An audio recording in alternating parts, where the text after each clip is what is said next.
¿eh? Eso es. Adelante, doctor.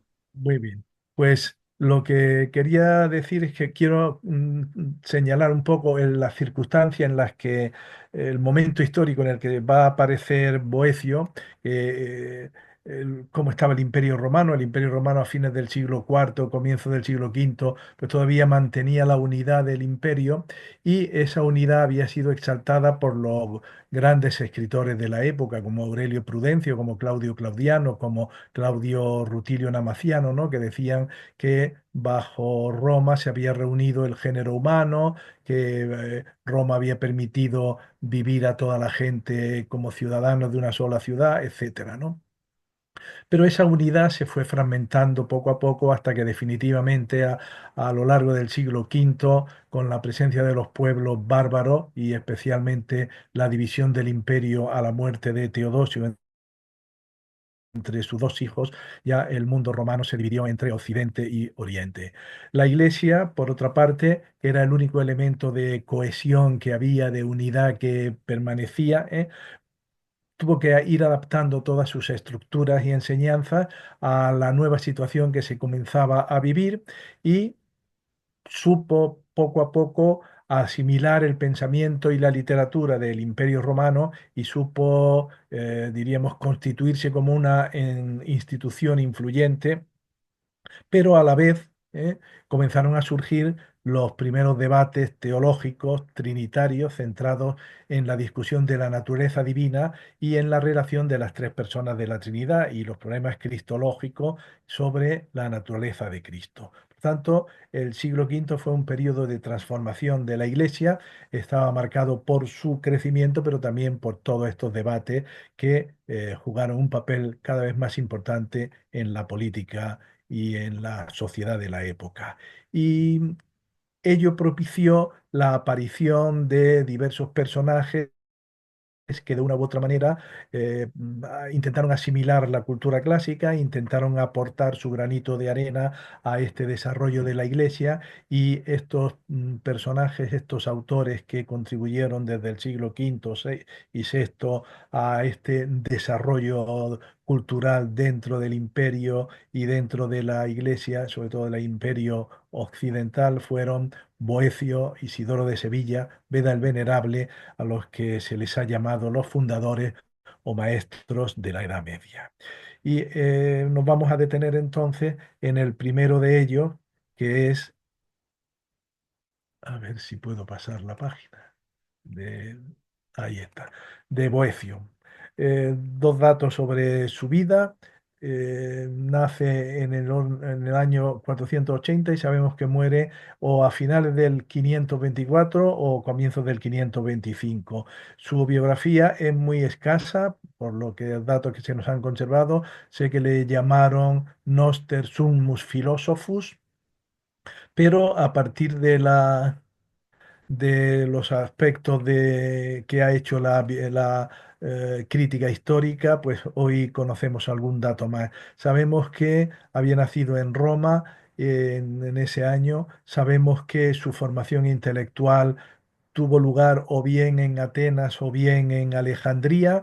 Casiodoro lo cita en un texto diciendo si kenin ateniensium scholas longe positus introisti, entraste desde hace tiempo en las escuelas de los atenienses, pero hoy parece que no está tan claro que se hubiera formado en Atenas, sino que, como señaló Pierre Courcelles, pudo formarse en Alejandría, sobre todo porque su padre había estado como un político del imperio allí en la ciudad africana y por tanto que pudo estar en contacto con el pensamiento neoplatónico que había en la ciudad alejandrina. Allí pudo conocer las principales tendencias de la filosofía, llegó a dominar la lengua griega. Casiodoro nos dice, utraque lingua peritissimus orator fuit. Fue peritísimo en ambas lenguas, el griego y el latín, ¿no? Y esto le llevó a Boecio a proponer un programa de estudio novedoso. Él realiza el Cursus Studiorum y a partir de ahí entra a formar parte de la política gracias a un patricio romano, Símaco, que fue su suegro y que lo introdujo en la corte del rey ostrogodo Teodorico. Ahí inició, siendo joven aún, el Cursus Honorum, es decir, la carrera política, movido por las palabras que reconocía en Platón, que y las cita en este texto de Consolationes Philosophiae. Tú has consagrado por boca de Platón este pensamiento. Los estados serán felices cuando sean gobernados por, me aparecen aquí, amantes de la sabiduría o cuando sus gobernantes se hayan entregado a su estudio. Tú, por medio de este mismo varón, nos has enseñado también que a los filósofos les asiste siempre una razón necesaria para encargarse del poder, para que no se deje el gobierno de las ciudades en manos de ciudadanos perversos y deshonrosos, quienes llevarían la ruina y la destrucción a los buenos. Habiendo seguido yo a esta autoridad, opté por aplicar a los asuntos de gobierno lo que de ti misma había aprendido en mis solitarias horas de retiro. Un texto que yo creo que en muchos países hoy debería estar también vigente por la impertinencia que tenemos de muchos gobernantes, ¿no? Después fue nombrado cónsul ordinario sine collega, entró a formar parte del Senado. En el año 522 ascendió a Magister Officiorum, la mayor de las dignidades palatinas que había, y sin que sepamos qué había ocurrido durante esos años. Parece que se dedicó a el servicio del bien público, siempre llevado por la justicia y la rectitud moral. Tú y Dios, que te ha puesto en las mentes de los sabios, sois testigos de que no me ha llevado al cargo público, sino el deseo del bien común de todos. De aquí mis profundos e inexorables desacuerdos con los malvados, y lo que suele hacer el que tiene libertad de conciencia, por velar por la justicia, me gané la siempre despreciada aversión de los poderosos. Fuera por este carácter íntegro que él demuestra, o fuera por motivos de índole política, porque ahí algún biógrafo dice que entró en contacto con el emperador de Bizancio por el carácter católico que tenía el emperador de Bizancio frente al arrianismo de Teodorico. Lo cierto es que las relaciones con Teodorico cambiaron, fue encarcelado por una delación que hicieron en la corte, un personaje de nombre Cipriano, fue juzgado en el Senado y fue condenado a la confiscación de sus bienes y a la muerte, según cuenta él mismo. Ya ves cuál ha sido el resultado de mi inocencia. En premio de mi verdadera virtud, sufro el castigo de un falso crimen. Ahora, desterrado a casi 500 millas de distancia, privado de la palabra e indefenso a causa de mi profuso amor hacia el Senado, se me condena a la muerte y a la confiscación de mis bienes. Eh, Poco sabemos de este momento de la vida de Boecio. Lo que sí sabemos es que mientras estuvo en la cárcel, él encontró tiempo para realizar una meditación filosófica que le dio fuerza moral para estar en esa situación en la que se encontraba de desventura, y la consecuencia de esta meditación fue su obra de Consolationes Philosophiae. En el año 524, Teodorico ordenó la ejecución de la sentencia y a fines de ese año, comienzo del año 525, moría ajusticiado. Ay, que se me cambia ahí la esta. Bueno, pues esto es tiene referencia sobre su vida. Su obra es bastante amplia por lo que sabemos. Lamentando la decadencia de la cultura clásica y temiendo que el legado del pensamiento griego que él también conocía se perdiera, desde los puestos políticos en que ocupó, se interesó por promover una gran labor cultural basada en ese amplio programa que había concebido y que la caída en desgracia truncó antes de que se realizara. Su fin, según nos dice en un texto, era realizar una traducción de todos aquellos textos de filósofos, sobre todo Platón y Aristóteles, que fueran desconocidos por los latinos y traducirlos al latín. Si una muy poderosa ayuda de la divinidad me favorece, me propongo traducir a la lengua de Roma todas las obras de Aristóteles que caigan en mis manos, en lengua latina y con comentario de todas ellas, para dar a conocer de manera ordenada e ilustrar con la luz de los comentarios todo aquello que Aristóteles ha compuesto sobre la sutileza del arte de la lógica, sobre la profundidad de la experiencia moral y sobre la agudeza de la verdad física. Traduciré todos los diálogos de Platón e incluso los expondré en latín comentándolos. Hecho esto, no me olvidaré de mostrar la concordancia de las doctrinas de Aristóteles y Platón y demostraré que no están en desacuerdo en todo, sino que concuerdan en la mayor parte de los casos que especialmente se dan en la filosofía. Eh, Vamos a volver aquí atrás, porque ahora vamos a hacer un vistazo sobre su obra. Sabemos que él prácticamente de la traducción del órgano de Aristóteles realizó, según la última crítica, una traducción de todos los textos del órgano.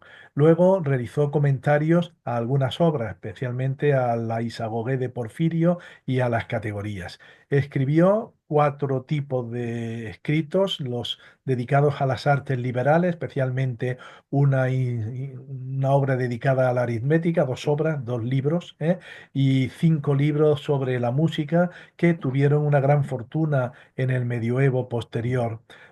Y en donde él muestra, cuando estudia la música, la armonía que hay entre el universo, el alma del hombre y toda la realidad y las pasiones, cómo afecta a la música, por tanto, dándole a la música un gran valor ético por la influencia que ejerce. Parece que compuso también algún tratado de geometría y astronomía, pero no se han conservado. De los escritos lógicos, aparte de esas traducciones y de esos comentarios que escribe a categorías y al Perihermeneia de Aristóteles y a la Isagoge, eh, escribe una introducción a los silogismos categóricos, al silogismo categórico luego, tratado específico, no la introducción, otro tratado sobre el silogismo hipotético, un tratado sobre la división y un tratado sobre los diferentes tópicos basado en Temistio y en Cicerón.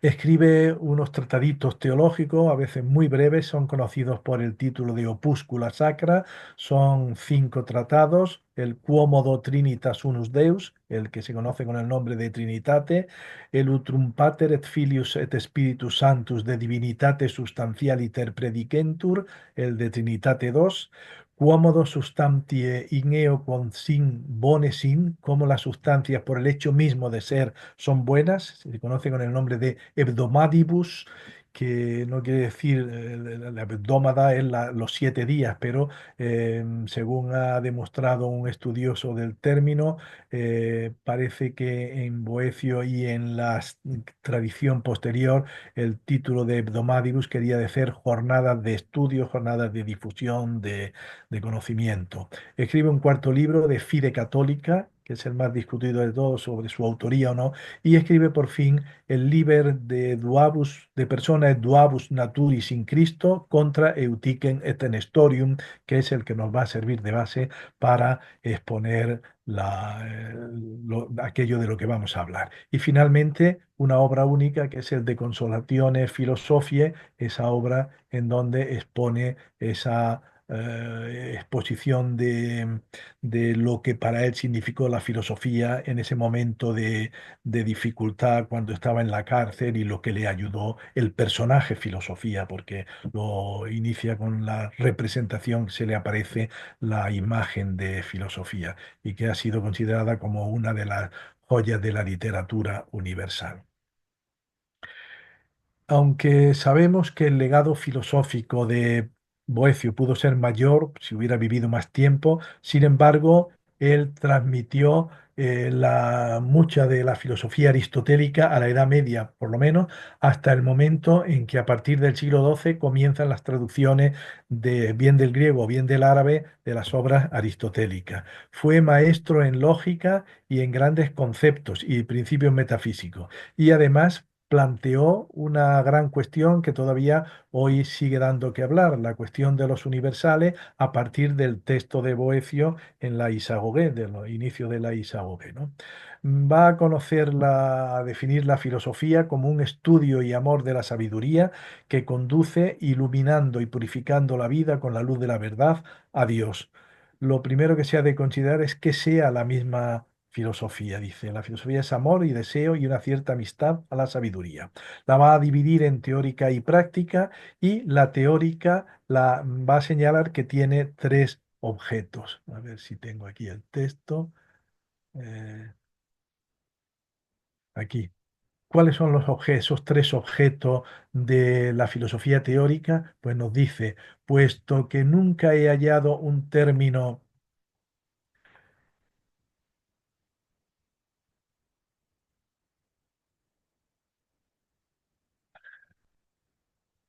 para la palabra noetá, yo mismo, con una composición propia, la he denominado intelectibilia. Es intelectible, única traducción que podríamos dar, aquello que uno y el mismo por sí, consistiendo siempre en la propia divinidad, no es captable nunca por ningún sentido, sino sólo por la sola mente y el intelecto. Esto se ordena por medio de la indagación de la verdadera filosofía a la contemplación de Dios y a la consideración e incorporeidad del ánimo. A esta parte los griegos la llaman theologian, es decir, crea este término nuevo, intellectibilia, para ocuparse de todo aquello que los griegos se ocupaban de la,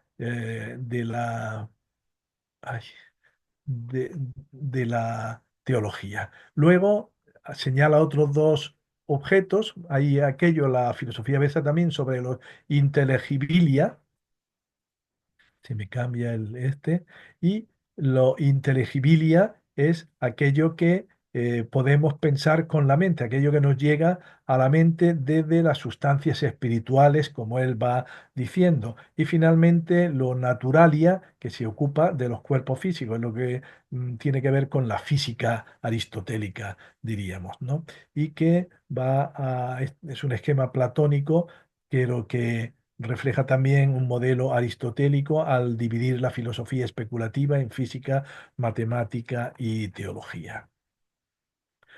Dedica aparece justificada la filosofía le enseña a calmar la rebelión contra la injusticia, a desprenderse de lo terreno, es decir, a prepararse para ir a, como decía antes, a buscar a Dios, ¿no?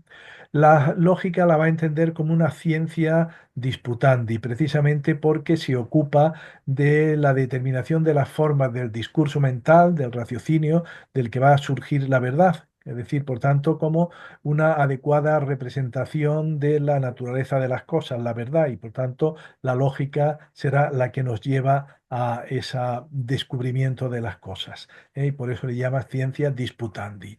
Pero también va a ser un instrumento para el resto de saber. La lógica, con todos aquellos utensilios de los que se sirve, nos permitirá llegar a conocimiento de las otras partes de la filosofía, es principio y garantía de la manifestación de lo verdadero en los distintos dominios de la ciencia, ¿eh? La importancia de la lógica boeciana está en que ha sido el primero en recoger el planteamiento de Porfirio, como he dicho antes, sobre la cuestión de los universales, a los que se va a enfrentar no solo desde el plano lógico, sino también desde el plano metafísico, dando lugar a un gran debate que va a recorrer la Edad Media y que sabemos que todavía perdura aún hoy en algunos. Otra de las importancias de las contribuciones importantes de Aristóteles, perdón, de Boecio, está en su terminología filosófica. Desde que escribe, sobre todo en los Opúscula Sacra, da muestras del gran conocimiento filosófico que tiene y donde va a recurrir a la terminología para intentar resolver todos aquellos problemas que se habían planteado. Rechaza con Cicerón todo argumento de autoridad porque solo la razón con sus argumentaciones filosóficas y lógicas puede dar solución a todos estos problemas. Por eso necesita una adecuada terminología filosófica, que es lo que va a hacer. Y él va a intervenir en estos grandes debates que se han planteado en la historia de la Iglesia a partir del siglo cuarto, cuando aparece Arrio con su negación de del carácter divino de Cristo, diciendo que era un hijo adoptivo de Dios, doctrina a rechazar en el concilio de Nicea. Después el concilio de Constantinopla es el que va a definir ya la doctrina sobre el Espíritu Santo, el que va a crear el credo de Nicea, confirmando el credo que se había establecido en Nicea, y en donde ya va a afirmar la procedencia del Espíritu Santo, procedencia del Padre y del Hijo. La expresión filioque, que fue tan debatida en Oriente, que no aceptaron los orientales, que provocó el gran cisma de Oriente.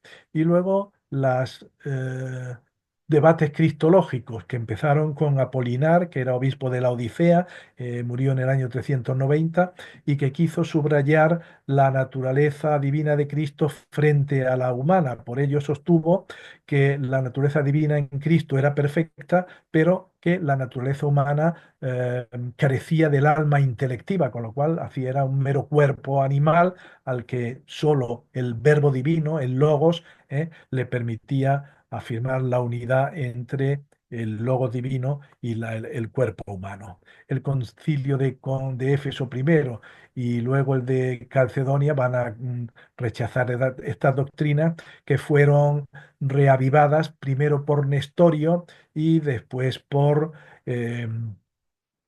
Eutique. Nestorio afirmaba la clara distinción que había entre las dos naturalezas de Cristo, con lo cual había que afirmar la doble personalidad en Cristo, las dos personas en Cristo. Y en cambio, Eutiques afirmaba una sola naturaleza en Cristo, la divina frente a la humana, el monofisismo, que es doctrina que todavía pervive en el mundo del Próximo Oriente, junto con el nestorianismo, que son dos doctrinas cristianas que viven todavía hoy. Fueron doctrinas condenadas en el Concilio de Calcedonia, reconociendo la doctrina afirmada en Éfeso. A ver si me paso aquí. Boecio se va a enfrentar a estas dos cuestiones y, como he dicho antes, cree que la única manera de solucionarlo es resolviendo el problema de un método que determine y fije las leyes de la teología como ciencia, un método que tiene que estar basado en la razón, porque aceptando la autoridad divina, la razón es la que tiene que construir ese saber teológico. Y va a ser la teología, esta teología con la ayuda de la nueva terminología que va a ir ampliando, la que le dará la solución al problema trinitario y al problema cristológico. En el de Trinitate se va a inspirar en ay, San Agustín, la obra de San Agustín, y va a señalar cómo te ruego que examine si los elementos racionales que he tomado de los escritos de San Agustín han dado algún fruto. Después de investigar largamente la presente cuestión, que he argumentado con razones y puesto en forma literaria, dice en el prólogo al De Trinitate. Boecio se da cuenta de que el desacuerdo entre orientales y occidentales en la cuestión de la Trinidad y de Cristo procedía por el uso de lenguas distintas, como había observado San Gregorio Nacianceno, el teólogo trinitario. Este es el texto de Boecio, donde señala que se inspira en San Agustín y que lo hace basándose en razones, argumentando con razones. Y este es el texto muy curioso de San Gregorio Nacianceno, que dice lo siguiente: nosotros los griegos decimos religiosamente una sola usía y tres hipóstasis, indicando la naturaleza de la divinidad y la triplicidad de las propiedades de las personas respectivamente. Lo mismo piensan los latinos, pero a causa de la pobreza de su lenguaje y de su escasez de palabra, no son capaces de distinguir la hipóstasis de la usía, y aconteció que en lugar de ellos, para que no pareciera que admitían tres personas, introdujeron el término de personas, algo verdaderamente ridículo o más bien digno de lástima. Se ha llegado a pensar que hay división en la fe allí donde solo hay confusión de sonidos, dice Gregorio Nacianceno antes de Boecio, porque muere en el año 390 y tanto, me parece que murió San Gregorio Nacianceno. El término que él utiliza cuando dice que hay tres personas no es el término prosopon, utiliza el término idiotetas, idiotetas, ¿eh? Es aquello que tiene un carácter propio, particular, personal y demás. Personal en nuestro sentido de personal, ¿no? Pues bien, Boecio, reconociendo que el lenguaje latino es una lengua muy pobre y que hay un bajo nivel cultural de los eclesiásticos de su época, va a tratar de resolver el problema. La primera tarea, establecer un vocabulario filosófico adecuado a las controversias. Su preocupación aparece también cuando trata de exponer su concepción de la realidad. Por ejemplo, cuando él en el de Domadibus va a tratar del problema del ser, de la realidad, la estructuración metafísica del ser. Señala que la manera de resolver el problema en la Trinidad radica no en la categoría de sustancia, sino en la categoría de relación. La unidad divina es una cuestión de sustancia, pero la cuestión de la Trinidad es una diferencia de relación. Lo va a dejar así y luego va a volver en el libro sobre la persona y las dos naturalezas sobre este problema de la relación, dando importancia a la categoría de la relación, que es la única manera de resolver el problema trinitario. El Liber de Personae Duabus Naturis contra Eutiquem y Nestorium se centra en la relación entre la divinidad y la humanidad de Jesús, donde Boecio va a intentar reconciliar o utilizar la filosofía clásica con la doctrina cristiana desde una perspectiva lógica y filosófica, y trata de explicar cómo dos naturalezas pueden coexistir en una sola persona. La obra, tras un prólogo en el que da cuenta del motivo del texto, comienza indagando dos conceptos, el concepto de naturaleza y el concepto de persona. ¿Qué es la naturaleza? Pues encuentra que hay cuatro acepciones distintas del término naturaleza. El primero, la naturaleza es propia de aquellas cosas, que pueden ser comprendidas de algún modo por el intelecto. A ver si. Natura est earum rerum que cum sint, quoquo modo, intellectu capi possin. Es decir, aquello que siendo, es decir, teniendo estructura de ser, poseen, pueden ser comprendidas por el intelecto. Entendida de esta manera, la naturaleza equivale al ser. Es aquello que es, todo lo que es, tiene dos notas distintivas. En primer lugar, tiene la nota distintiva de la entidad, del ser, cum sint, y la inteligibilidad, intellectu capi possent, que puedan ser comprendidas por el intelecto. Rechaza, frente a esta concepción de la naturaleza, la nada, el no ser, precisamente porque la nada tiene una de esas características. La nada es inteligible. Ipsum nihil significat aliqui. La misma nada significa algo, pero carece de la primera de las dos notas distintivas, puesto que no posee entidad. Añadimos también siendo un sint, porque también la nada significa algo, pero no es una naturaleza. No significa que algo sea, sino más bien que algo no es. En cambio, toda naturaleza es. Omnis vero natura est. Segunda acepción, es más restringida, ya dice que solo se aplica a las sustancias. Las sustancias son corpórea e incorpórea. Entiende que la sustancia es todo aquello que puede ser entendido como principio de acción o pasión. Por eso dice que la naturaleza es lo que puede hacer algo o padecer. Natura es vel quod facere, vel quod pati possit. Es una concepción que parece proceder del Fedro platónico, donde hablaba el Fedro de que de todo aquello que se puede hacer o recibir por naturaleza, tipo iein, epacein, pefiken, ¿no? El mundo de la naturaleza como aquella realidad que es susceptible de acción y de pasión de los seres que se mueven y que son movidos. La tercera acepción es la que se aplica a aquello que es principio de movimiento por sí mismo y no por accidente. Es decir, hace referencia, por tanto, a la fisis aristotélica, que es como Aristóteles definía lo natural, aquello que tiene movimiento propio por sí mismo, ¿no?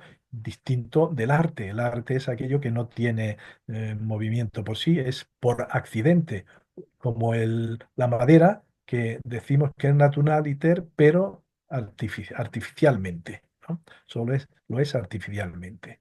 Y finalmente, la última acepción, la que es ya propia de Boecio, que no la encuentra en ningún texto anterior, es la que tiene a la naturaleza como el principio de especificación de cada sustancia. Las cosas son lo que son y se diferencian de todas las demás por su propia, por su íntima naturaleza. Natura es unamquamque ren informans specifica differentia. La diferencia específica que se da en las especies para delimitar los géneros de los seres. Por tanto, esa sería la acepción para Boecio más importante. La diferencia específica en tanto que es constitutiva, que es informante y por tanto pertenece a la forma y en virtud de la cual surgen todas aquellas peculiaridades, todas aquellas características por las que unos seres se distinguen de los otros. Estamos, como vemos, en el ámbito de la lógica aristotélica, de la lógica de Porfirio, ¿no? Está jugando con género, especie, diferencia específica y luego los accidentes y los propios. Pasamos a la definición de persona, a la análisis que hace del término persona.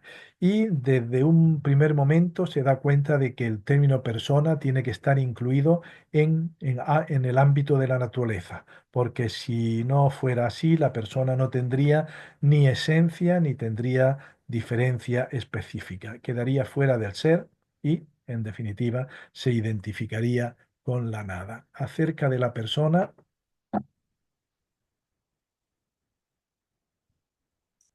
se puede en gran manera dudar cuál sea la definición que se le puede aplicar, pues lo que sí está claro es que la persona cae bajo la naturaleza y que la persona no puede ser predicada fuera de la naturaleza.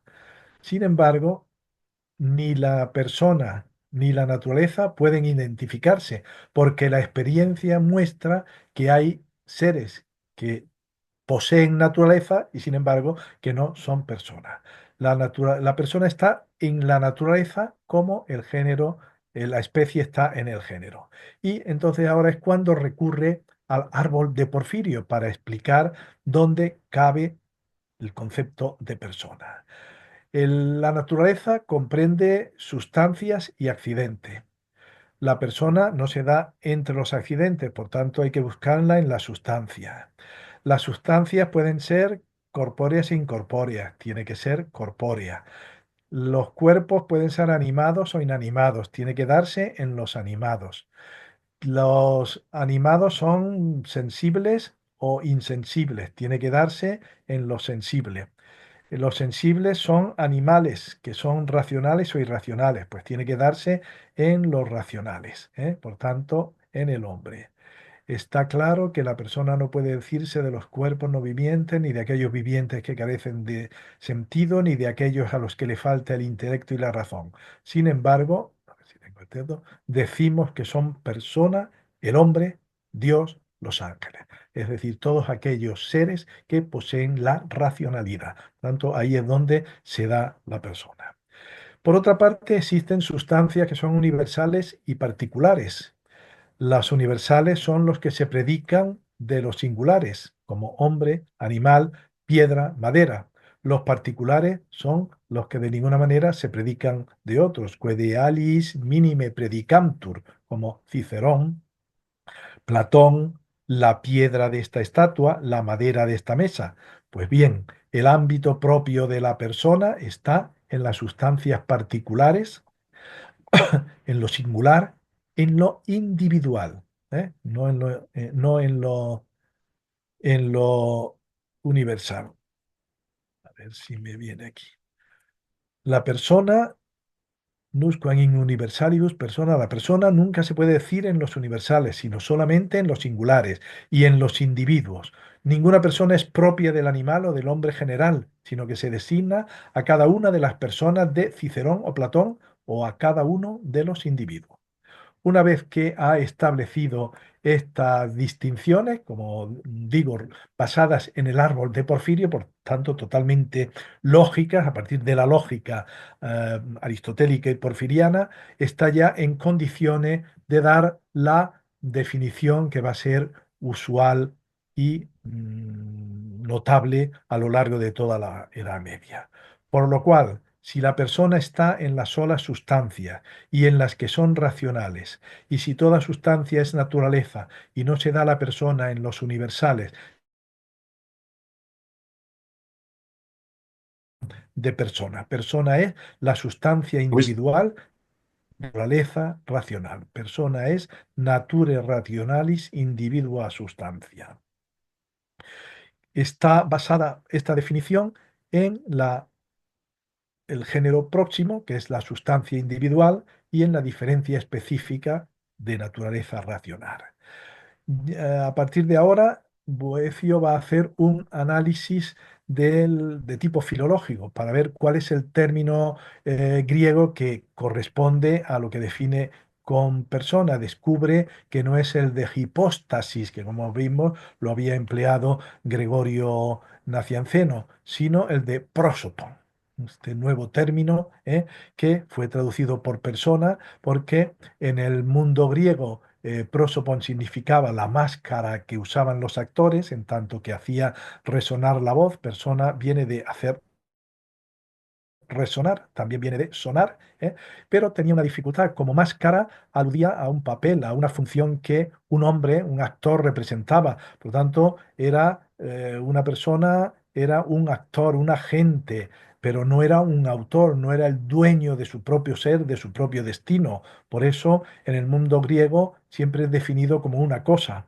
Este significado va a evolucionar con el cristianismo y se va a afirmar la responsabilidad total del hombre en su destino, por tanto que el hombre es autor de su propio ser. Eso es ser persona, la capacidad que tiene el hombre de actuar sobre sí mismo, de decidir por sí mismo, la individualidad que se le da al ser persona.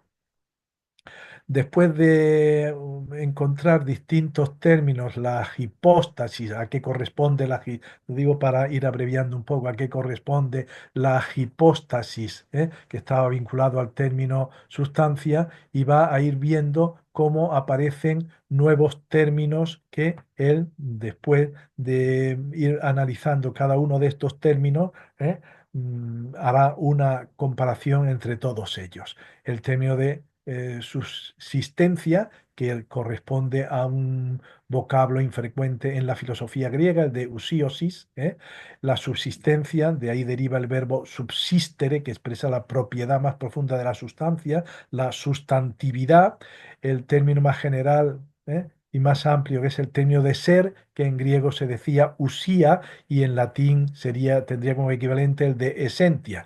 Y ahora va a resumir este término así de la siguiente manera. ¿eh?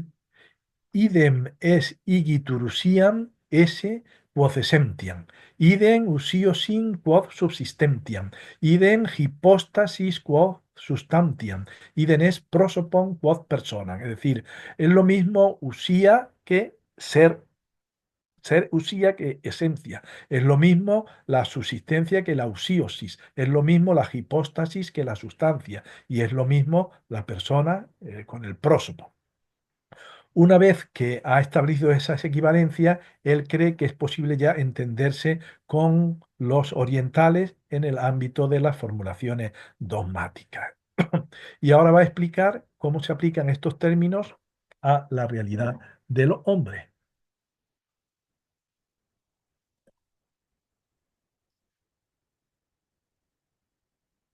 Ay, en el hombre hay esencia, esto es usía, y hay subsistencia, esto es usiosis, y hay también hipóstasis, esto es sustancia, y prosopon, esto es persona.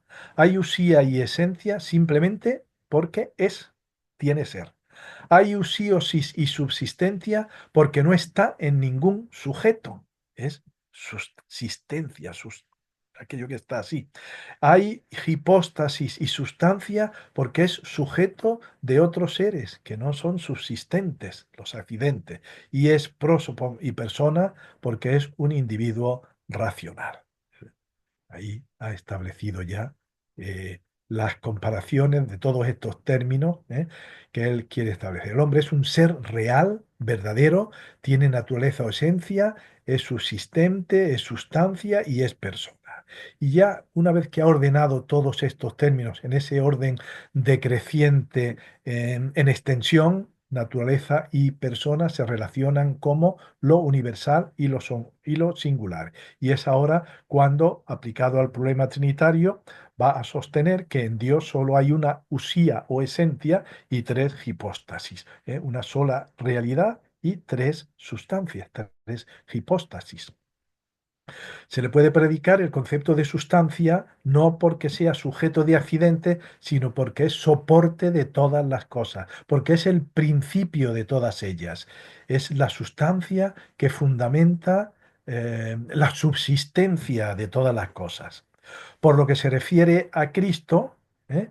Hay en él una sola persona, porque la persona requiere unidad de ser, requiere individualidad. La persona es sustancia individual. La persona es unidad incomunicable de ser, que excluye toda participación. No posee la comunicabilidad de los accidentes respecto a la sustancia a la que pertenecen, ni la de lo universal respecto a a la singular. El ser persona implica unidad indivisible e intransferible de lo que es en sí mismo. Es decir, es esa absoluta unidad del yo, que no puede transmitirse de ninguna manera a nadie. Lo que no es uno no puede ser enteramente, pues el ser y el uno se convierten, ya que lo que es uno. Pues incluso lo que es reunión de varios, como un montón o una muchedumbre, es uno. Puesto que confesamos manifiesta y verazmente que Cristo es, hemos de decir que Cristo es uno, por lo cual es necesario, sin duda alguna, que la persona de Cristo sea una, pues si fuesen dos personas, no podría ser uno. Si en Cristo hay una sola persona, hay en cambio dos naturalezas, en tanto que es verdadero Dios y verdadero hombre. Tiene esa peculiaridad de que la naturaleza propia de Dios y la naturaleza propia del hombre, sin identificarse, sin embargo, permanecen como tales. Tiene doble hipóstasis, doble sustancia, como Dios, por ser principio del subsistir de todas las demás cosas, y como hombre, por ser sujeto de accidente. La unión de las dos naturalezas en Cristo no destruye los elementos de la composición. Lo humano y lo divino permanecen intactos. Como conclusión, los problemas trinitarios y cristológicos llevan a Boecio a la búsqueda y determinación de unos conceptos filosóficos, entre los que destaca el de persona, en tanto que implicaba una concepción completa del ser personal. Nos queda enseñar, como dice la fe católica, que Cristo está en ambas naturalezas y se compone de ambas. Por tanto, cuando la fe católica confiesa que ambas naturalezas permanecen en Cristo y que la misma permanece perfecta y que la una no se cambia en la otra, con razón dice que Cristo está en ambas naturalezas y que está compuesto de ambas. Dice en uno de los últimos textos ya concluyendo el libro de Persona de Naturis. ¿Cuáles son las principales aportaciones de Boecio? Pues y la idea de individuo, el individuo como ser indivisible, diferente, impredicable, imparticipable, ese ser personal del que nadie puede escapar, del que yo no puedo comunicarme ni siquiera con mi nietecilla que acaba de estar ahí hace un rato. Somos dos seres personales, totalmente diferentes. Esta idea de persona, ¿no? Sustancia individual de naturaleza racional, esa unidad incomunicable de ser, indivisible e intransferible, el ser autónomo, el ser responsable. De ahí la importancia en el ámbito de la moral que va a tener esta concepción de la persona tal como la entiende Boecio. Y luego, de lo cual no hemos hablado, en metafísica, las ideas del id quod es, lo que es la realidad individual y concreta, y del ese, el quo es, aquello por lo que es la forma, ¿eh? Y luego el método axiomático o geométrico que él emplea y que utiliza teoremas encadenados entre sí y que anticipa otros métodos geométricos posteriores. Aquí tenemos cómo filosofía le entrega a Boecio su libro, su propia realidad y la tumba de Boecio en Pavía, en la ciudad de Pavía, donde murió. Pues con ello doy fin a la exposición que he hecho. No sé si habrá sido suficiente, si habrá sido clara, en fin, cualquier problema que pueda haber, pues ahora podemos aclararlo. Muchas gracias. Bueno, pues muchísimas gracias, doctor Ramón Guerrero. Ha sido la verdad una exposición sumamente rica, sumamente interesante, eh, técnica, pero que da muchísimo para dialogar y para conversar. Así es que vamos a abrir la sesión de preguntas y de diálogo. Para ello les pido que en la medida de lo posible puedan encender sus cámaras para que nos podamos ver y que quien haga una pregunta se presente rápidamente, sin ocupar demasiado tiempo en la presentación, ¿no? Simplemente que nos digan dónde vive, a qué se dedica, en dónde trabaja o estudia y que pueda plantear su pregunta. Les pido que vayan alzando la mano con la función de Zoom para levantar la mano y allí ya iremos generando una lista, una cola de preguntadores. Pues muy bien. Hernán Torres, adelante, tienes la palabra. Sí, muy buenos días desde Colombia, Bogotá.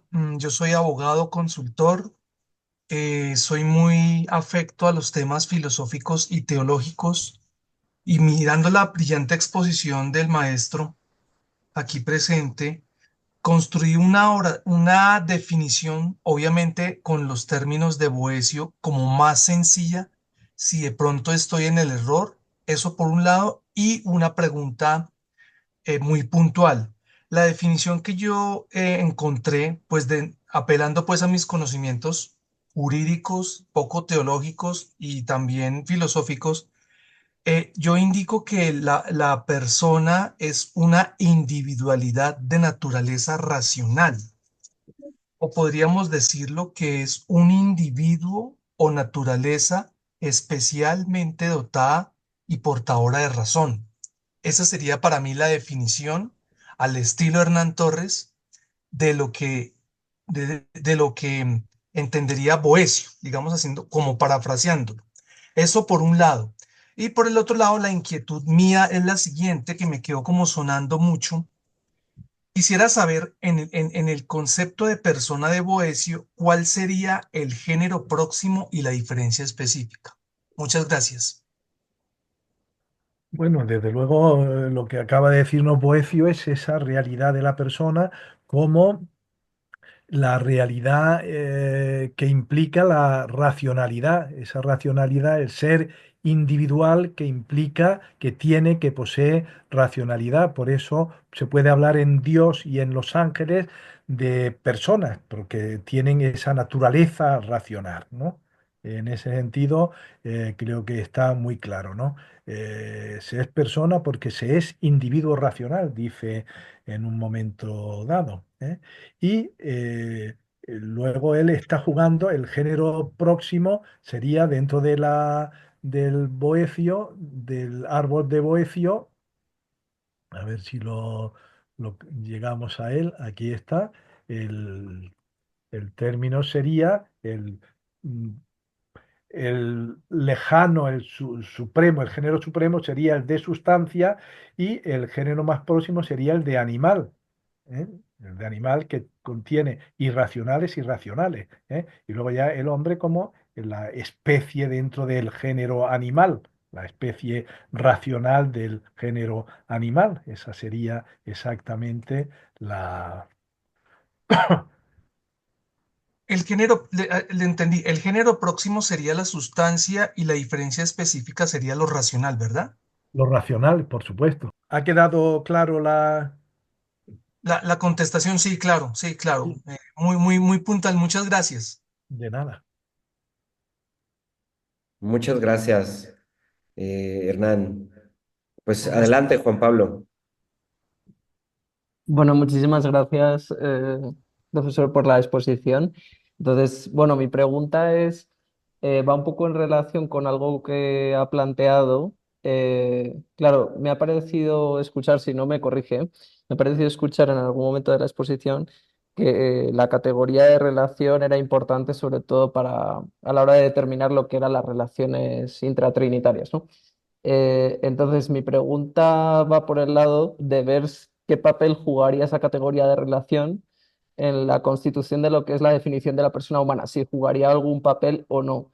Y eso me llevaría a plantearle otra pregunta a raíz de esa misma, en función de la contestación, que es cómo Boecio entendería en la solución de la problemática cristológica el tema de la comunicación de idiomas entre ambas naturalezas en el propio Cristo, ¿no? O sea, si, bueno, no sé si están relacionadas, pero yo por lo menos veo como relación, entonces no sé si me puede aclarar esos puntos o estoy preguntando una estupidez que probablemente también.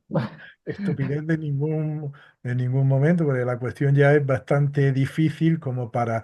Yo realmente no tengo un gran conocimiento de teología ni de las obras estas de la Trinidad y demás. Yo sé que Boecio señala que la única manera de resolver el problema de las tres personas en la Trinidad, es a través de la categoría de relación, porque si y las convirtiéramos en problemas sustanciales, habría que afirmar que habría tres sustancias, tres hijos, tres personas en, tres personas y tres dioses, que es lo que luego llegarían en el siglo XII a afirmar algunos autores.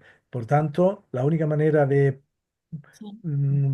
intentar solucionar que para muchos estudiosos tampoco está muy clara en qué consiste la relación de una. La relación es del padre que genera al hijo y que entre ambos generan al Espíritu Santo. Esa relación de filiación que Pero hay yo no pude ponerlo. no es otro tipo de relación, o por lo menos yo no sé si lo hay algún otro tipo de relación. La relación que se da entre padre e hijo, no es una relación sustancial, sino es una relación de filiación, simplemente, ¿no?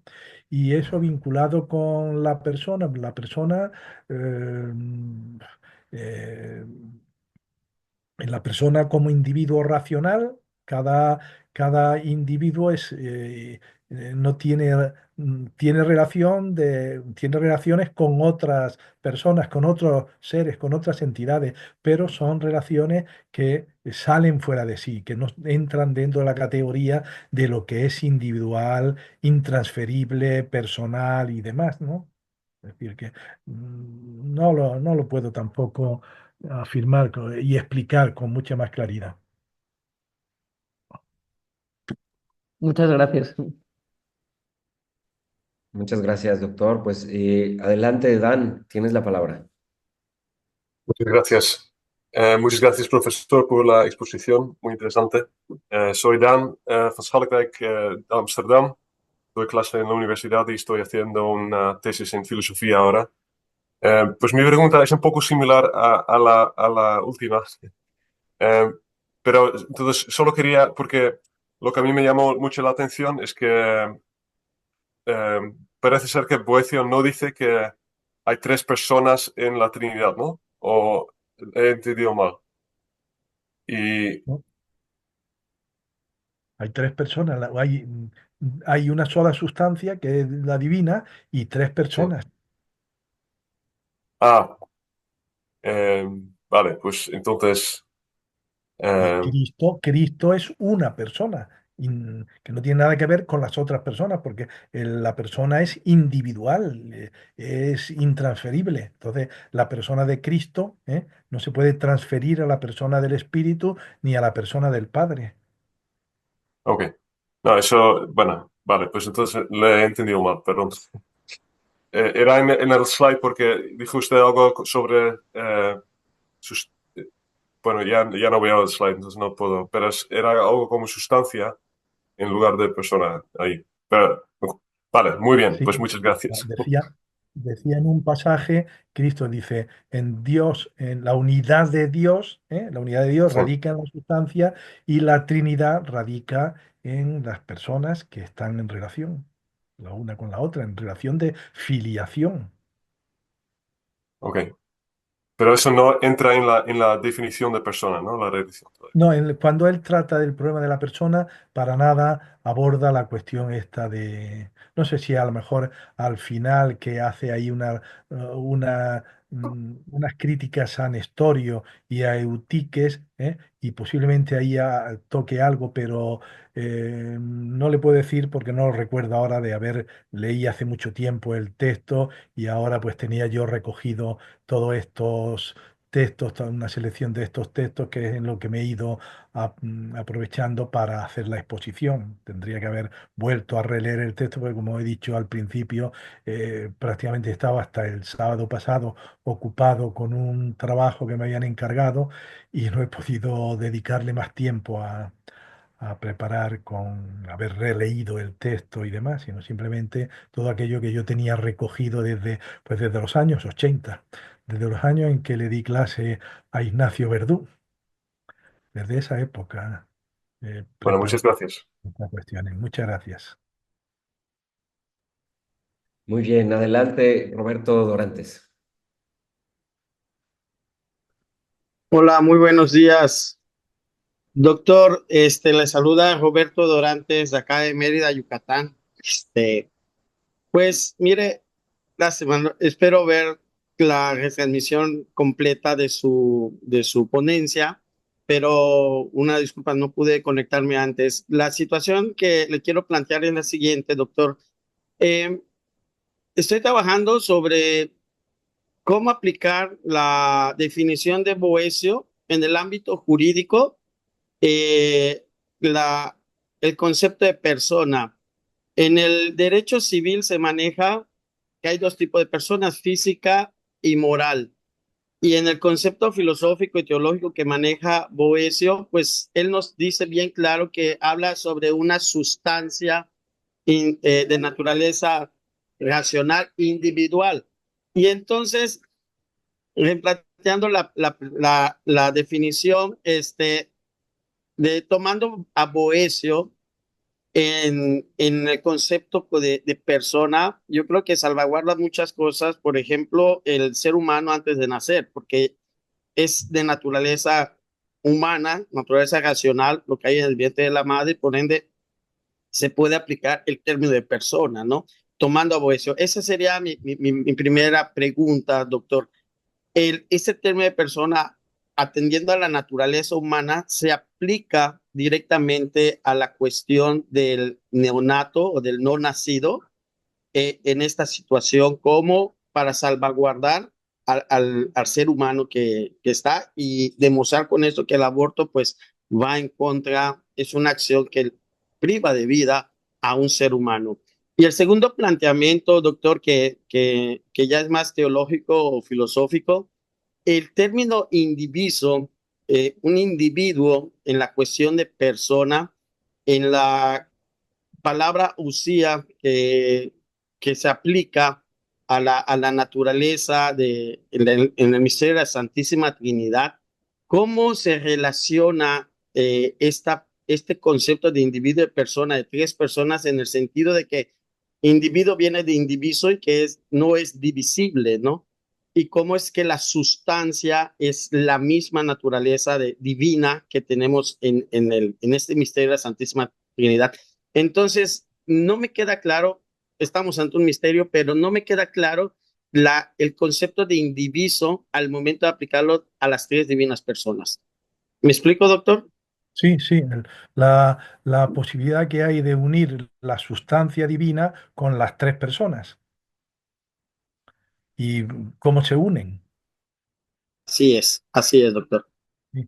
Pues Boecio dice que pone un ejemplo, dice, eso es como la gema que tiene el oro, que son indivisibles, una corona en la que están las gemas y el oro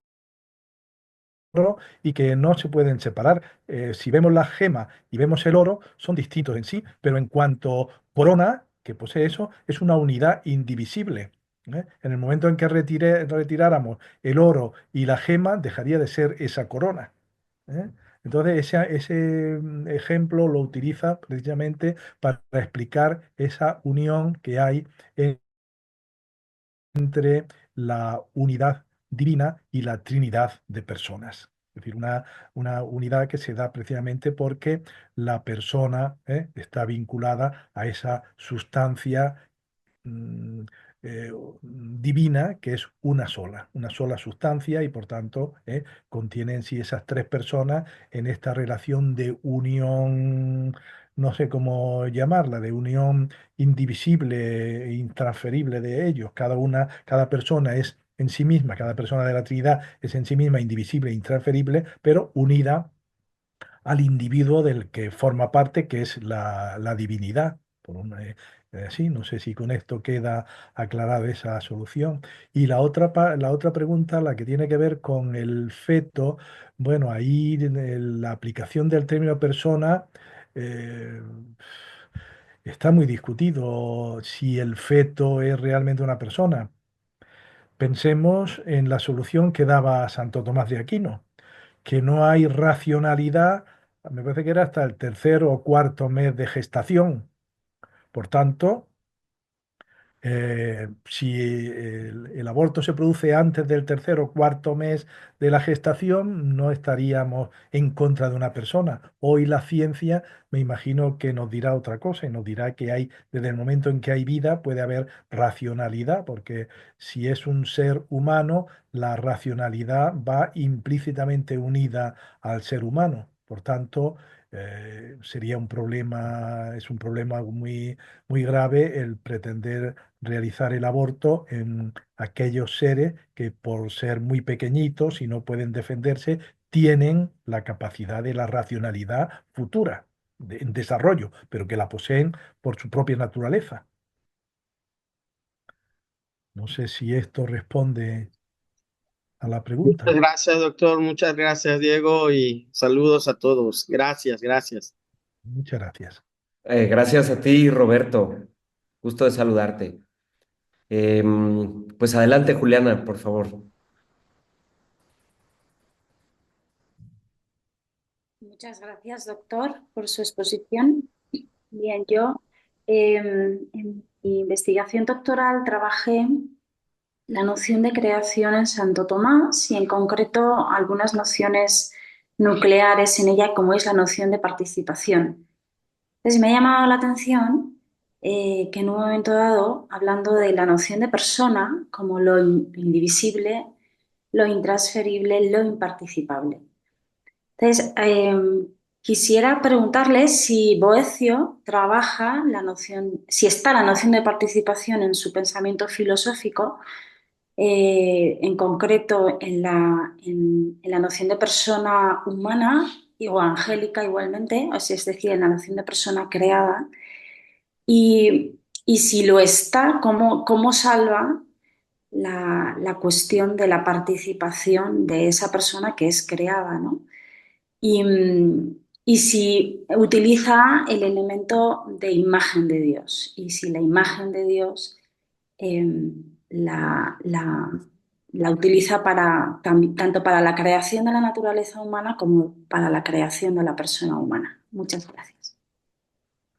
Pues no le puedo responder porque no lo sé. Yo no he encontrado en Boecio el término participatio ni lo he visto en relación con la creación divina. No sé si a lo mejor en el texto de la Consolación de Filosofía aborda, no me acuerdo ahora, pero también las cosas me van olvidando ya desde que uno los lee hace muchos años y no recuerdo ahora si ahí plantea el problema de la participación y de la creación, pero desde luego en esta cuestión de la persona no es ahí lo que trata es de resolver el problema planteado por la teología entre Oriente y Occidente y su solución es recuperar de la filosofía todos aquellos conceptos que puedan explicar esa realidad. Precisamente yo deduzco que porque la unidad incomunicable del ser, si es incomunicable, excluye toda participación, pero es una participación en relación a otros individuos, a otras personas. Cada uno tiene su propia realidad que no puede repartirse con otras. Podremos repartir acciones externas, pero decisiones propias que nos pertenecen a nosotros están ahí y no podemos realizar. En ese sentido, no podemos participar en nuestra realidad. Podremos participar en acciones externas, pero no hay. Entonces no sé si ahí incluiría pero lo de la creación, ya repito que no lo he visto en estos textos que yo manejo de Boecio. No, por tanto, no le puedo responder con certeza ni con seguridad. Bueno, muchísimas gracias, doctor. Gracias, muchas gracias, Juliana. Tiene la palabra Miguel España. Adelante. Muy interesante la conversación. Tengo como dos preguntas o inquietudes. En algún momento escuché una de sus respuestas de que la solución respecto al tema de la Trinidad estaba más en tema de la relación en vez de la sustancia o la usía. Muy bien. Pero bueno, tengo una duda porque el tema de las relaciones no puede resolverse, según Atanasio, sino respecto a la categoría de homousía, que la homousía significa de la misma sustancia que el Padre. Entonces, las relaciones se construyen, las relaciones intratrinitarias, pero con relación a la homousía, porque el tema de Arrio era, bueno, estrictamente el tema de hacer a Cristo un ser creado, ya sea en términos monarquianos, ¿verdad? O en términos de adoptivos, una de dos, cualquiera de las dos, pero eso era lo que Atanasio, como el gran defensor, se dice, ¿verdad? Del tema de la Trinidad, quería defender entonces el tema de hacer de Cristo Dios de igual dignidad como el Padre, que después con el tema del filioque, obviamente con el Espíritu Santo, pero en este caso sí, en el centro está el tema de la sustancia en términos intratrinitarios, de la homousía, ¿verdad?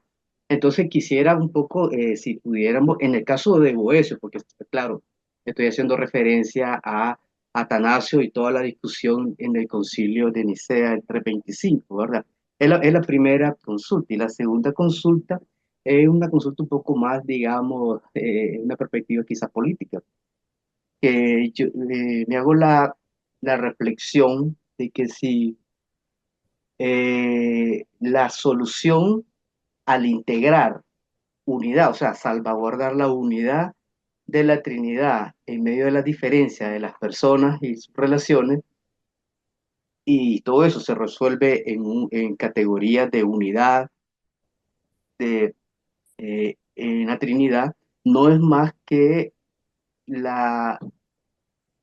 una perspectiva que se da desde eh, la visión de un imperio unitario en medio de toda la expansión del imperio, pero en esas diversidad, diríamos hoy día, sostenerla con una unidad total. Entonces, la doctrina de la Trinidad, de la homousía, usía, persona, todo esto sí tiene trasfondo filosófico, pero también un trasfondo político. Entonces, la Trinidad no es más que la reflexión política de la unidad imperial, y la unidad imperial también como una forma de legitimidad religiosa a partir de la Trinidad. Es como esas dos reflexiones, preguntas que me he hecho respecto a lo que ha compartido. Y de nuevo, muchísimas gracias. Gracias. Vamos a ver, son dos cuestiones problemáticas para mí. La homoiousis se daba en los teólogos anteriores, como he ido señalando ahí. Para Boecio hay que rechazar esa igualdad de usía, porque usía solo puede ser una. En el hombre hay esencia, hay usía, dice, y en Dios hay usía, una sola, no pueden ser varias, Y luego, por tanto, no puede haber, no pueden ser iguales en en Usía, las tres personas. Es lo que va a rechazar Boecio precisamente por el lenguaje que utilizaban los griegos y con el que él decía. Por eso hay división de comprensión en torno al problema de la Trinidad. Solo habrá una Usía en Dios y habrá tres hipóstasis, perdón, tres prosopon, tres personas, ¿no? Porque la hipóstasis es la sustancia, por lo tanto, una sola sustancia también y una sola subsistencia. En cuanto a que esta cuestión sea planteada por el problema del imperio político, pues ya no sé, yo lo dudo un poco porque la cuestión de la Trinidad se ha planteado antes del imperio, ya los historiadores apelan a los textos bíblicos para anunciar la existencia de la Trinidad y momentos en los que no había imperio y demás. Yo esto quiero recordar, a propósito de la Trinidad Divina, quiero recordar un problema que se ha planteado precisamente entre nestorianos, monofisitas y musulmanes. Cuando los musulmanes se establecen en Oriente y entran en contacto con los teólogos cristianos en Damasco, que son muchos de ellos son nestorianos o monofisitas, se plantea la pregunta o la cuestión del logos divino, de la Trinidad divina. Y hay unos debates muy interesantes, debates que comienzan en el siglo VIII y que llegan todavía hasta el siglo X, e incluso en el siglo XI todavía hay estos debates y debates con literatura, con bastante literatura. Y una de las cuestiones que planteaban era que los primeros musulmanes, la primera referencia teórica de los musulmanes es que el Corán, el texto del Corán, era la palabra misma de Dios, era increado porque la palabra de Dios no podía ser creada. Es como Dios que habla y su palabra no es creada, es la palabra misma de Dios, se identifica con Dios. Claro, esto cuando están discutiendo con los teólogos cristianos, pues es que está escrito la polémica esta, ¿no? Se conserva en el final del siglo VIII, comienzo del siglo IX. Un teólogo cristiano está discutiendo con un teólogo musulmán y le dice, así que vosotros aceptáis que el Corán es la palabra misma de Dios. Nosotros los cristianos decimos que Cristo es el logos de Dios, es decir, la palabra de Dios. Por lo tanto, ya tenemos dos puntos en común. Tenemos la existencia de Dios por una parte y la existencia del logos por otra. Dos realidades distintas en Dios. Luego, estáis muy cerca del cristianismo. ¿Qué solución le dieron a esto los musulmanes? Pues que como no podían aceptar que hubiera dos realidades en Dios, el Dios, Dios y su palabra, su verbo, su logos, pues decir que el Corán ya no es creado, el Corán, perdón, no es increado, El Corán ha sido creado para establecer la distinción entre Dios y su palabra que ha sido creada. Fue un problema que debatieron muchísimo en los siglos finales del siglo octavo, noveno y décimo entre cristianos, nestorianos, monofisitas, con los teólogos musulmanes. Es muy curiosa toda esa literatura que hay, es muy desconocida. Hoy, gracias a Dios, se está poniendo de relieve esta literatura. Yo tengo publicado algún articulito hace poco en Brasil sobre este problema, sobre estas discusiones, pero bueno, vamos conociendo esa problemática que había en torno a cómo comprender la unicidad de Dios afirmada por el Islam y la triplicidad de personas en Dios que afirmada por el cristianismo.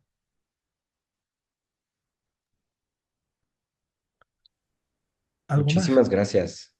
No, ha estado interesantísimo. Vamos a continuar con la lista de personas que quieren preguntar, porque hay varias manos levantadas. De hecho, tenemos también varias preguntas que nos han puesto aquí en el chat. Entonces, vamos a darle la palabra a José Manuel Romero y después a Idoia Sorrosa. Y después de ello procederemos a leer aquí las preguntas que están en Idoya, el chat. Idoya. Así es que adelante, José Manuel. Buenos días, buenas tardes. Soy el padre José Manuel Romero, Agustino Recoleto. Y no es una pregunta, sino más sería como una especie de respondiendo lo que el profesor Dan ha preguntado, que ahora no lo encuentro entre nosotros, pero bueno, respecto de lo que había dicho de las sustancias, tres sustancias o hipóstasis, ¿no? Porque en el texto de Boecio está así también, ¿no?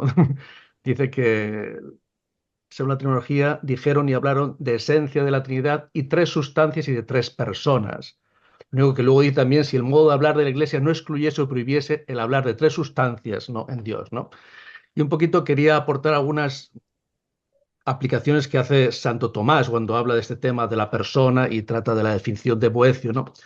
Pues un poco lo que él dice, ¿no? Dice cómo se podría la objeción de que si se aplica a Dios este término de individuo a sustancia, ¿no? Se estaría multiplicando esta multiplicidad de sustancias en Dios, ¿no? Y entonces responde pues que no sería herético respondiendo a la tradición griega, porque se pone sustancia como individual, ¿no? Sustancia individual, sustancia primera, el sujeto, ¿no? Que decimos nosotros, ¿no? Y yo creo un poco la confusión está porque en Boecio no aplica este término de sustancia para traducir hipóstasis y subsistencia para traducir lo que sería más sustancia que nosotros decimos ahora, ¿no? La definición luego de Santo Tomás, cambiando el sustancia por el subsistente, ¿no? Distinto en la naturaleza intelectual, ¿no?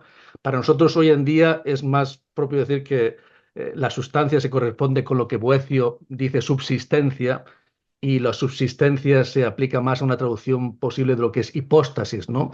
Porque él habla de esta, recitando a Jerónimo, por ejemplo, ¿no?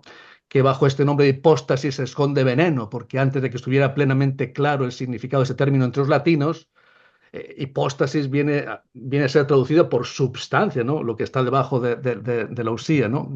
Lo que está debajo, ¿no? Dice que los herejes engañaban a los simples para que confesasen varias esencias, al igual que confesaban varias hipóstasis, ¿no? Por todo ello, el nombre de sustancia, al que corresponde el griego, el nombre de hipóstasis, comúnmente se toma entre nosotros por el de esencia, ¿no? Y por tanto dice, porque el nombre de sustancia, que según la propiedad de la significación responde al de hipóstasis, sería equívoco entre nosotros, ya que unas veces significa la esencia y otras la hipóstasis, para que no fuera causa de error, prefirió introducir hipóstasis por subsistencia que por sustancia, ¿no? Yo creo que ahí estaría la clave de esa dificultad de las palabras que usa Boecio, ¿no? Que ha causado un poco de perplejidad en Dan, ¿no? Al aplicar sustancia a hipóstasis, ¿no? Y el término subsistencia más a una relación de lo que sería la esencia, ¿no? Es Sí, sí, solo eso. yo le agradezco mucho todas estas aportaciones que hace y efectivamente Boecio intenta solucionar un problema en este momento dado, pero luego se ve la dificultad que tiene aplicar estos mismos términos y Santo Tomás, como usted acaba de decir, pues señala las dificultades esas de entenderlo en este sentido boeciano. Y bueno, si se me permite agregar algo, yo iba a preguntar algo justo en ese sentido, porque esta traducción que propone Boecio, usía por esencia, usíosis por subsistencia, hipóstasis por sustancia y prosopon por persona, es una traducción que a todas luces los capadocios no habrían aceptado, Claro. precisamente porque hipóstasis es algo que ellos no entienden por sustancia. Y eso es lo que Gregorio Nacianceno, en el texto que usted nos ha puesto, doctor Ramón, él quería evitar. O sea, que es lastimosa esta traducción, entender por hipóstasis una sustancia, ¿no? Sí, sí. Entonces me parece que más que solucionar el problema, lo complicó. O sea, parece que da una solución lógica en donde se gana cierta claridad, en una cierta claridad lógica sobre la noción de Dios, pero no me parece que se haya ganado una cierta claridad teológica. Eh, ¿No? Porque De- además, y ya lo han preguntado varios, Juan Pablo y después alguien más, si Boecio lograba distinguir que la noción de persona lo más esencial es la relación, pues parece que el resultado de su definición de persona excluye la noción de relación. No sé cuál sea su parecer, doctor Ramón Guerrero, o Sí, el propio José Manuel, efectivamente. que habla, introducido Boecio usted los intenta términos. solucionar un problema en ese momento, pero yo creo que lo ha complicado y la prueba está en que cuando estos textos de Boecio son comentados en el siglo XII por, eh, por varios autores, especialmente, no me acuerdo ahora, Guillermo, se dan cuenta de la dificultad que tiene toda esta traducción que ha hecho Boecio, ¿no? Y luego, como ha señalado el anterior, Santo Tomás de Aquino, como efectivamente va retocando y no recriminando, pero sí señalando las dificultades que tiene la utilización de todos estos términos. Ujú. Yo Muchas creo que gracias. José Manuel, si quieres comentar sí, algo. la traducción que propone Boecio es, en teoría es correcta, porque substancia es la traducción de hipóstasis, y es no más que eso, ¿no? El problema está en que se ha aplicado, entendido, como él dice, sustancia, se dice primeramente de la sustancia primera, y por eso dice, Boecio dice individua substancia. Al poner la individualidad se refiere al sujeto, ¿no? Que es lo que quieren decir los griegos con hipóstasis, ¿no? Pero para nosotros la substancia ha terminado significando en gran parte, la sustancia segunda, o sea, aquello que está más en relación con la esencia o substancia, por lo que algo es, ¿no? Entonces, en ese problema habla de, como dice Jerónimo, el veneno de este, ¿no? de este problema de vocablo, no de la sustancia, sino de la hipóstasis, ¿no? Incluso por la hipóstasis, ¿no?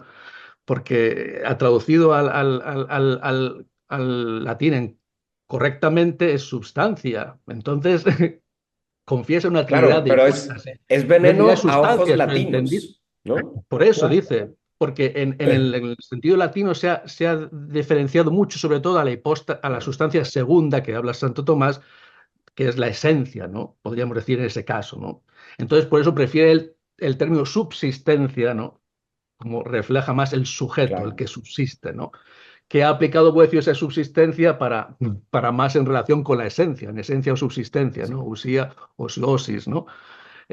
Quizás esa dificultad, pero no es que no podemos achacar que es una traducción mala, es la traducción que es. El problema está en el uso, ¿no? En el Sí, uso claro, más etimológicamente hacia es la traducción hacia la correcta. esencia, ¿no? Estamos queriendo entender esencia, pero decimos substancia, lo que está debajo, ¿no? Y eso es propiamente lo que decimos el sujeto, que es en la raíz de la persona, la hipóstasis, ¿no? El sujeto, el individuo, ¿no? Por eso dice que se entiende bien porque dice individuo a substancia, para recalcar que no es la sustancia segunda o la esencia, ¿no? Que en Dios no puede multiplicarse porque es única, ¿no? Es la hipóstasis, entendida en el sentido de sujeto o subsistente o persona, ¿no? Por eso usamos más el término persona, ¿no? Por eso dice que para que no fuese causa de error, Santo Tomás prefirieron traducir hipóstasis por subsistencia que por sustancia, ¿no? Porque hubiese un problema en la traducción, porque es de hecho la traducción más correcta, substancia, ¿no? Con lo que es el griego, ¿no? Pero para entenderlo como la sustancia primera, el individuo, el sujeto, se prefiere subsistencia, que es lo que para nosotros nos choca un poco, ¿no? Como Boecio traduce hipóstasis por sustancia y la usía o usiosis por subsistencia, ¿no? Parece que ha cambiado, ¿no?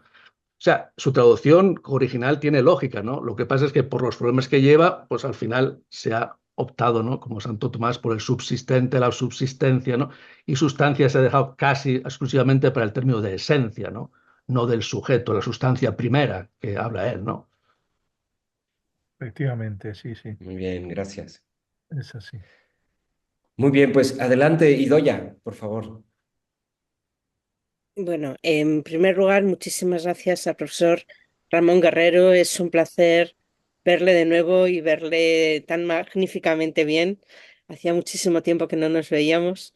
Em, en realidad, bueno, he escuchado con muchísima atención la exposición porque además estoy trabajando el tema en Vitoria.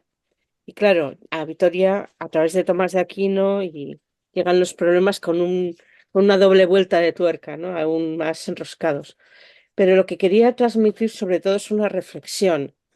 La reflexión es que para señalar que la persona humana es una realidad con una máxima individualidad, de manera que no solamente es un hecho particular o una realidad particular de un género, sino que ella misma tiene la máxima individualidad. Hablamos de que es una realidad que tiene en sí misma la capacidad de definirse de alguna manera, ¿no? De definir la realidad concreta que va a ser. Ahí cambia muchísimo la terminología por parte de los filósofos, ¿no? Pero el propio Tomás de Aquino, cuando quiere expresar esa máxima individualidad que la realidad es, acude a que la persona es dueña de sus actos y, por tanto, a través de ellos configura de una manera única su realidad individual. Entonces, yo creo que tenemos un problema con este concepto, pero por nuestras limitaciones intelectuales. Es decir, yo puedo llegar a ver la realidad individual única y irrepetible que alguien es por el hecho de que ella se determina o determina quién es a través de su acción, pero esa es una manifestación de que originariamente la realidad personal es una realidad única e irrepetible. Es decir, mi modo de acceso al conocimiento de lo que la persona es constitutivamente es a través de una operación, ¿vale? Pero claro, el resultado de la operación no es añadir a una realidad algo accidental, sino definir lo que la misma realidad es determinativamente. Entonces ahí tenemos un problema entre la definición de persona, porque acudimos a persona para señalar una dignidad, obviamente, la dignidad de una persona que es dueña de sus actos, a través de ellos determina su vida, define su vida, pero eso es nuestra forma de acercarnos a lo que la persona es. O sea, lo que debemos entender es que, como se suele decir, si no hay nada al principio que manifiesta esa individualidad, esa realidad única y repetible, esa operatividad no puede acompañar.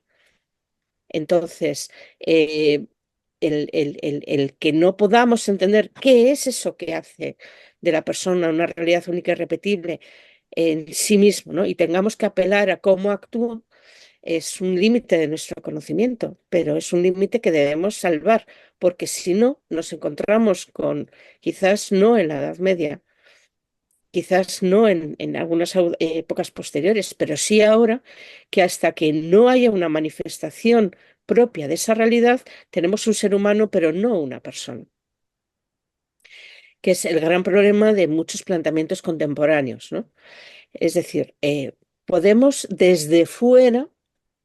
Y yo creo que incluso el planteamiento como se hacía en la Edad Media de la sucesión de las almas, desde fuera podemos ver que esa realidad ahora se parece más a una realidad vegetativa, ahora se parece más a una realidad sensitiva y ahora parece que hace gala de racionalidad. Pero si no está al principio, no está al final, porque en la vida no hay saltos cualitativos. Me gusta mucho la explicación que da Zubiri. Perdón, esto es llevar el asco o llevar el asco a mi sardina o al revés, ¿no? Pero me gusta mucho cuando habla Zubiri de que hay en una realidad que es una realidad compuesta con muchas dimensiones y partes, etcétera, en esa realidad hay elementos que están latentes, pero están desde el principio. Entonces, la racionalidad está desde el principio, está dirigiendo el desarrollo, pero se manifiesta una vez que ya el cerebro está desarrollado, por decirlo de alguna manera.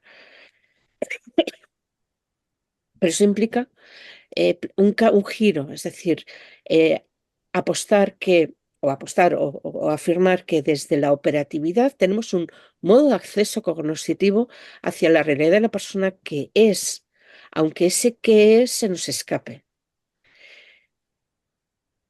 Pero de lo contrario, pues tendríamos el gran problema de dónde surge entonces la persona. Si no hay antes persona, ¿cuándo surge? Entonces, si surge, entonces ya es un resultado de otra cosa, pero entonces ya no puede ser esas características que le estamos dando de máxima. Es decir, yo creo que el problema está ahí, el problema, eh, o sea, no es un problema. Me parece que la dificultad que encontramos en los autores, incluso en el propio Tomás de Aquino, está en señalar, bueno, que es una realidad tan individual que es que no la podemos conocer en su individualidad de una manera acabada. O sea, entonces nos accedemos a ella a través de su operatividad, de los signos de esa individualidad máximamente única, irrepetible y de una gran dignidad, ¿no? Pero sobre todo desde el principio de que no hay una aparición así como de la nada. O sea, en el momento que el niño sale por el canal de parto, ya es persona. Hasta ahora no tenemos persona, tenemos un ser humano. Bueno, si me estás diciendo que persona es solo un término jurídico, te lo acepto. Pero si persona es algo más que un sujeto jurídico, entonces no puede ser. O antes era persona y luego es persona, o antes no era persona y después sigue siendo. No sigue siendo persona. Me parece un poco el planteamiento. De todos modos, lo que me parece muy interesante que es el debate al que se está enfrentando Boecio, que sí que es cierto que Boecio está resolviendo, intentando resolver problemas, ¿no? En De Trinitate intenta resolver cómo Dios puede ser trino sin dejar de ser un solo Dios, entonces ahí sí que mete el concepto de relación, pero en este texto, en De persona y dos naturalezas, pues no aparece la relación, porque lo que le interesa es salvaguardar la unidad de Cristo en sus dos naturalezas, ¿no? Eh, pero la gran aportación me parece que es la diferencia entre naturaleza y persona. Naturaleza y persona en algo que posiblemente Boecio no pueda terminar de redondear porque le faltaría, según dice, ¿no? Ese concepto de ser que da el último cierre, ¿no? al concepto de persona que plantea Boecio para sacarlo de un ámbito más terminológico, logicista, etcétera, y poder llevarlo al análisis de la realidad. Bueno, es solamente una reflexión al hilo de lo que he escuchado y muchísimas gracias a los organizadores por este encuentro que nunca defrauda y en este caso al ponente, que es un placer volver a escucharlo. Pues muchas gracias, Idoia. También me alegro mucho de volver a verte. Hemos coincidido muchas veces y bueno, una vez más, no está de más. Y me parece muy interesante la reflexión que has hecho sobre el momento en que aparece la persona, ¿no? Si, eh, por ejemplo, un incapacitado intelectualmente es persona o no. Según esta definición, tendríamos que no es una persona, ¿no? Si hay una persona que es un. Ahora no sé qué término hay que poder emplear para decir que una persona no tiene todas sus capacidades intelectuales en forma, si su responsabilidad se disminuye o no se disminuye legalmente. Esto creo que es un problema que se plantea continuamente, ¿no? El que ha perdido la cabeza y ha cometido un asesinato o cualquier otro delito, ¿no? Si estaba en sus cabales, como se suele decir, para poder ¿es persona, no es persona? Pues según la definición boeciana, debería ser persona, porque desde el momento en que es una unidad indivisible, incomunicable, individual y demás, sería persona. Pero si esas capacidades intelectuales no funcionan, pues no lo sé, es un problema para debatir no solo en teología, sino en un problema jurídico y un problema humano, antropológico y psicológico está ahí presente y que tendríamos que debatir sobre él o saber más sobre él. Es muy difícil. Muchas gracias, Idoia, por esas aportaciones que acabas de hacer. Muchas gracias, Idoya, muchas gracias, doctor Ramón Guerrero, por la respuesta. De hecho, creo que viene muy a cuento poder plantear ahora una de las preguntas que están aquí en el chat. Fernando Gutiérrez pregunta, ¿equivale la definición de persona a la de hombre? ¿No significan nada diferente? Me da la impresión que por lo que acabamos de escuchar, en palabras de Idoya, de José Manuel y ahora de Ramón, hay algunos elementos. No sé usted qué piense, doctor Ramón Guerrero, al respecto. Sí, no, ese es el problema, el saber si realmente, en qué momento, si se es hombre por el hecho de nacer con una determinada configuración humana, me refiero a hombre en sentido genérico, porque ahora ya sabemos el problema que nos plantea cuando se habla de, no hay que hablar de hombre, género humano o lo Además, humano, sí, no. El hombre en su sentido genérico, como decían. Hubo un problema en un concilio que se celebró en la ciudad de Tours, en Francia, en el año 500 y pico, y estaban discutiendo los obispos sobre el hombre y demás, y entonces un obispo levantó la mano y dijo, estamos hablando del varón, no del hombre. Y entonces el que llevaba la voz cantante dijo, no, yo me refiero al homo, que es el género humano, porque para el hombre varón tenemos el término en latín vir, que es distinto de hombre. Hombre significa el género humano. Y es una cuestión que hoy cada dos por tres está saltando ahí. No, hay que hablar de hombres y mujeres, pero bueno, el término hombre genérico designa al género humano, ¿no? Entonces, ¿en qué momento ese género, ese hombre como tal es o no es hombre?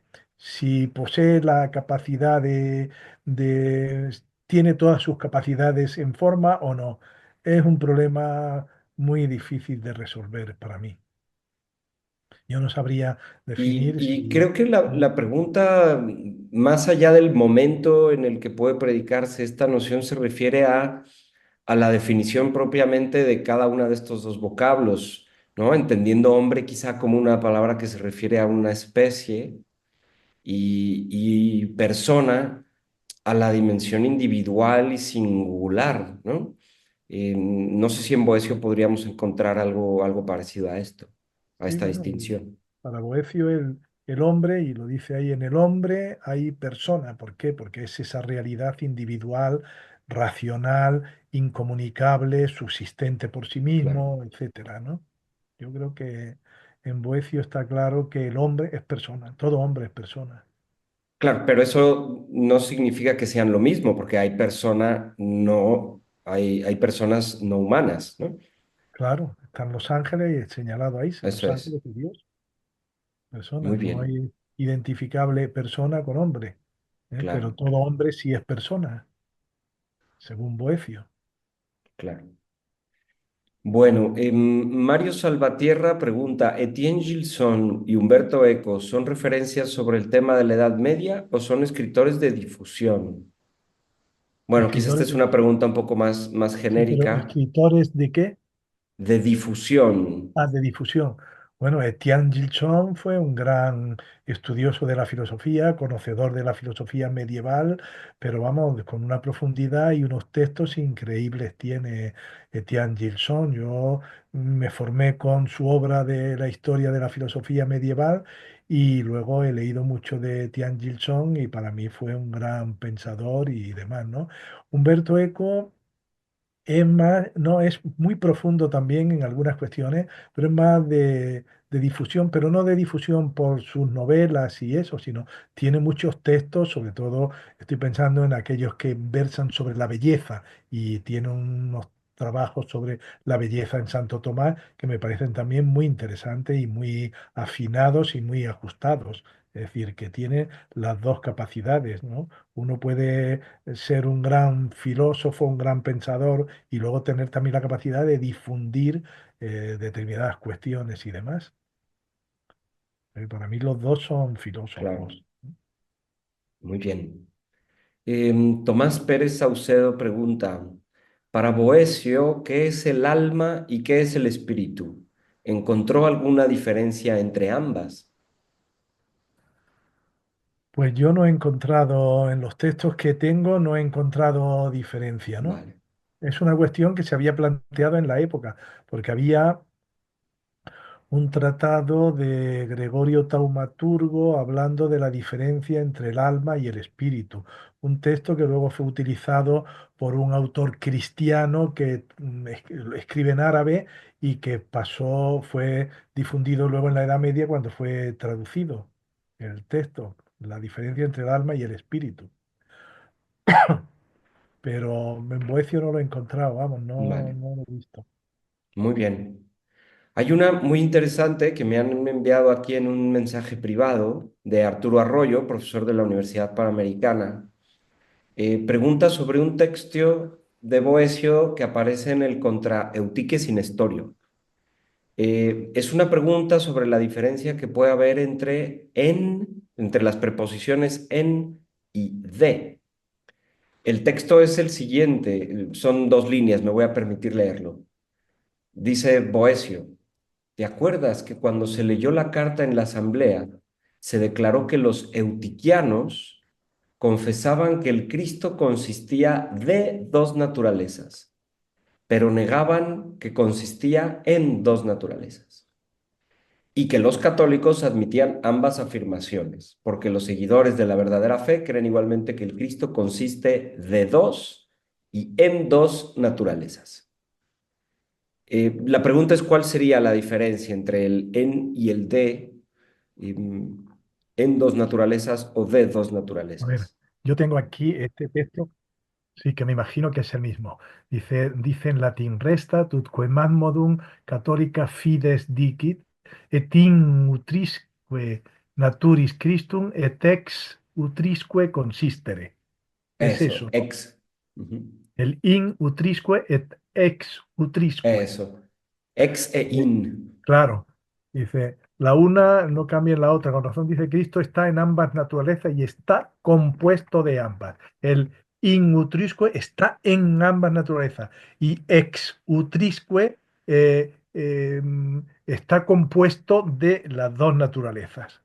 Ese es el sentido. Una cosa es estar en y otra cosa es el estar formado de, estar constituido de las dos naturalezas.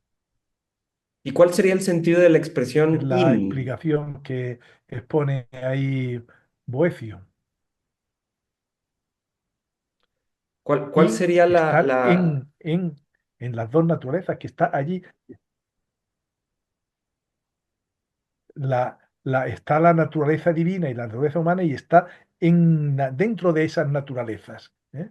Está Vale, ahí dentro, no está aparte de esas dos naturalezas, sino que está en ellas y está formado de ellas. muy bien. Muy bien, pues sí, sin duda es una cuestión compleja. No es lo mismo Em, estar formado de estar en. Es compleja, pero él fíjate que con toda claridad lo señala ahí, in utrisque et ex utrisque. ¿Eh?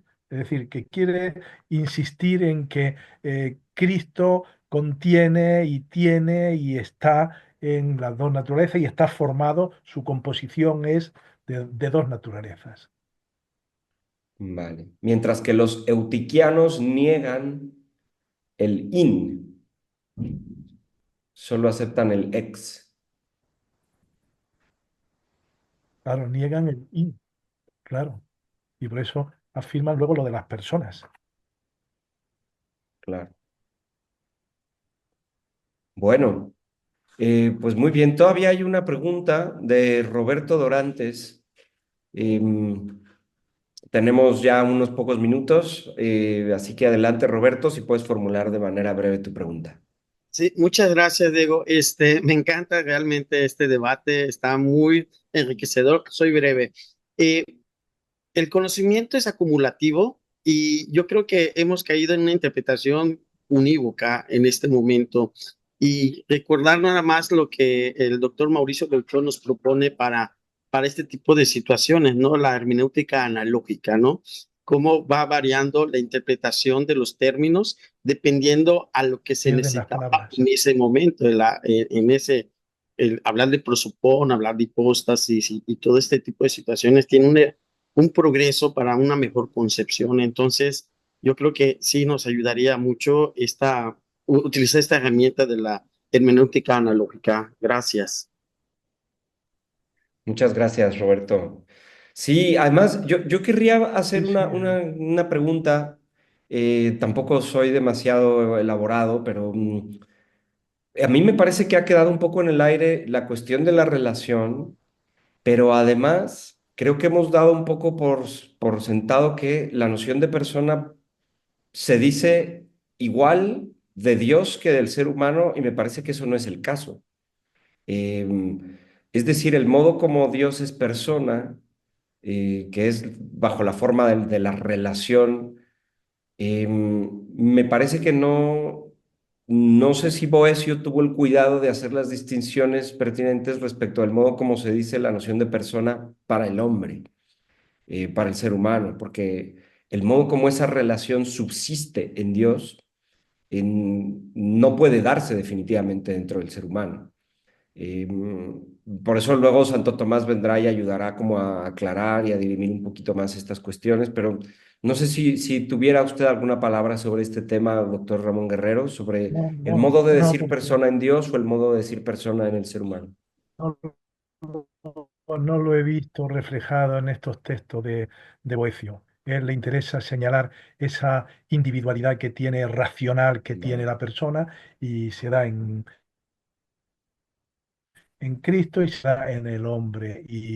Pero sin entrar a detallar, pues no hay una antropología en Boecio, si la hay en una antropología muy deficiente, no muy formada, y entonces no entra a detallar estas cuestiones. Por lo menos yo no lo he vale. encontrado, no lo puedo decir. O sea, podríamos decir que esta definición de sustancia individual de Exacto. naturaleza racional, Boesio la predica de todas las formas de persona, o sea, tanto de la persona divina, la persona angelical y la persona humana. Sí, sí. Él lo Vale, da a entender vale, cuando dice que se da en las tres realidades distintas, muy bien, pero no puedo decir más. No lo sé. muy bien. Bueno, eh, pues ha llegado la hora. Aquí en México ya son las 12 del mediodía, en España ya serán La las 8 de 8, la noche, la 8 es de la noche. tarde. Así es que quiero agradecerle, doctor Ramón Guerrero, en nombre de todo APAX y del Centro Cultural Deiman, su presencia, su extraordinaria exposición. Tuvimos además un diálogo muy valioso. Quiero agradecer también a todos los participantes y los asistentes. Han sido preguntas y comentarios y reflexiones sumamente enriquecedoras que nos lanzan a volver a la biblioteca y a seguir estudiando definitivamente. Bueno, Quiero aprovechar para invitarlos a la próxima sesión del seminario antes permanente. volver a la biblioteca. Efectivamente.